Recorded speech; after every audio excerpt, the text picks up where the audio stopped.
Hey everyone, welcome back to Learn English with us. In the last episode, we learned how to talk about our future plans using going to will and the present continuous. Today we're going one step further. How to make, change, and confirm plans in real life. That's perfect because I can say, I'm going to the park, but when I try to invite friends or change the time, I get confused. Then this episode is for you. Let's fix that. 1. Making suggestions. When you want to suggest an idea, you can use 3 common structures. Let's plus verb. Let's go out for coffee. Let's watch a movie tonight. How about plus verbing? How about going to the beach? How about having dinner together? Why don't we plus verb? Why don't we meet earlier? Why don't we try that new restaurant? So I can say, how about visiting the museum this weekend? Exactly. And you can also say, what about? But how about sounds smoother for suggestions. And let's to go eat sushi is wrong, right? Yes, no, just say, let's go eat sushi. Okay, got it. Let's go eat sushi after recording this episode. Haha, I'm in. Agreeing with a plan. Now let's learn how to agree naturally. Don't just say okay or yes. There are so many better options. That sounds great. I'd love to. Sure, why not? Sounds like a plan. Perfect. Count me in. Great idea. Oh, I love Count Me In.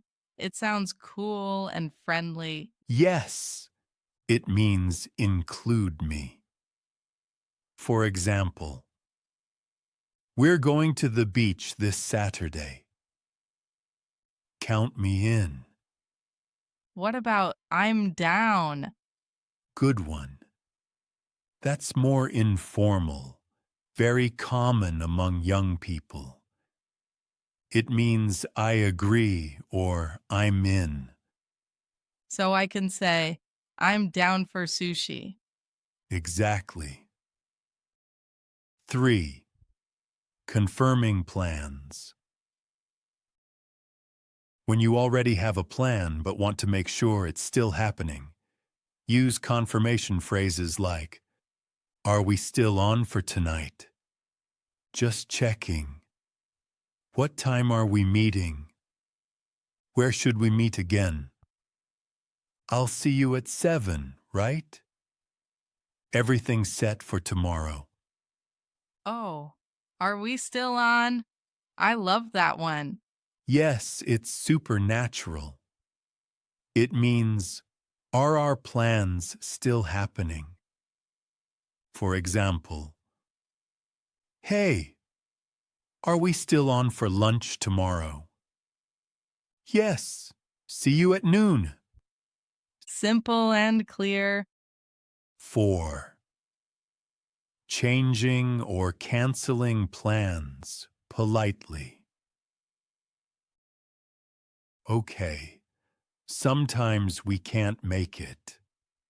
Here's how to cancel or change plans politely. Instead of, I can't come, say, I'm so sorry, but something came up.